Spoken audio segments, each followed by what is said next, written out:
আজকে তোমাদের সাথে শেয়ার করব ফেমাস ডালপুরির রেসিপি, যেটা ভীষণ ভালো খেতে হয়।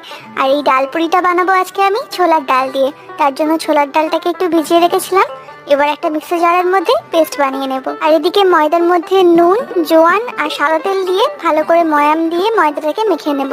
মাখা হয়ে গেলে ময়দা থেকে ছোট ছোট করে লেচি কেটে নেব। এবার একটা প্যানের মধ্যে অল্প একটু তেল গরম করে তার মধ্যে কালো জিরে ফোড়ন দিয়ে দেবো আদা কুচি, কাঁচা লঙ্কা কুচি, আর দিয়ে দেবো ডাল বাটা।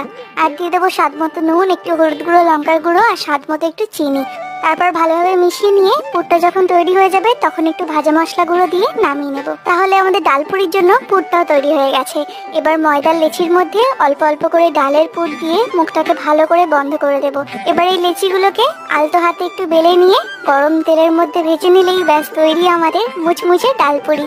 বাড়িতে অবশ্যই বানিয়ে দেখো, আশা করি তোমাদের খুব ভালো লাগবে। আজকে ভিডিওটা যদি ভালো লেগে থাকে তাহলে প্লিজ চ্যানেলটাকে সাবস্ক্রাইব করতে ভুলে না। সবাই খুব ভালো থেকো, টাটা।